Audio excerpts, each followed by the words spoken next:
Hi friends. അപ്പോൾ എന്തായാലും 2-3 ദിവസത്തെ മഴയ്ക്ക് ശേഷം ഇന്ന് ചെറുതായിട്ട് വെട്ടം കണ്ടിട്ടുണ്ട്. എന്നാലും വെയിലൊന്നുമില്ല, മഴ പെയ്യാനുള്ള സാധ്യതയുമുണ്ട്.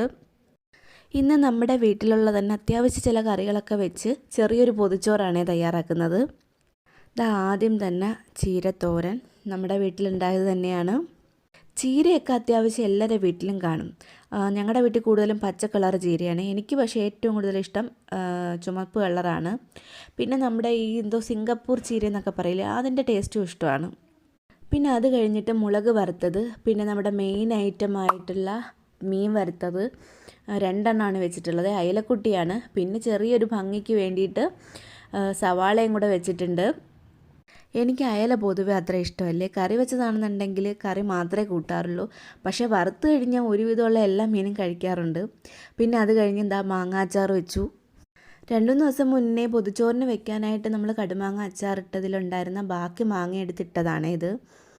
പിന്നെ എരിശോരിയാണ്. അത് നമ്മൾ ഇലയിൽ എടുത്തിട്ടില്ല, കാര്യം അതിനകത്ത് ഒഴിച്ചു കഴിഞ്ഞാൽ എല്ലാം കൂടെ സ്പ്രെഡായി പോവും. അതുകൊണ്ട് ചെറിയൊരു ടിന്നിലാക്കി. പിന്നെ എരിശ്ശേരി എന്നാണോ അതോ എരിശോരി എന്നാണോ എന്നൊന്നും അറിയത്തില്ല. ഇപ്പോഴാണ് അതൊക്കെ ചിന്തിക്കുന്നത്. ഇനി വേറെ എങ്ങോട്ടെങ്കിലും എന്തെങ്കിലും പേര് പറയുമോ വെച്ചാൽ അതും അറിയത്തില്ല. അത് കഴിഞ്ഞ് മീൻ കറിയും കൂടെ വെച്ചു. നമ്മുടെ ഇല പൊതിയാൻ പോവുകയാണ്. കഴിഞ്ഞ വീഡിയോയിൽ ഇല പൊതിഞ്ഞത് എൻ്റെ വല്യമ്മയായിരുന്നു. ഈ വീഡിയോയിൽ ഇല പൊതിയുന്നത് കുഞ്ഞയാണ്.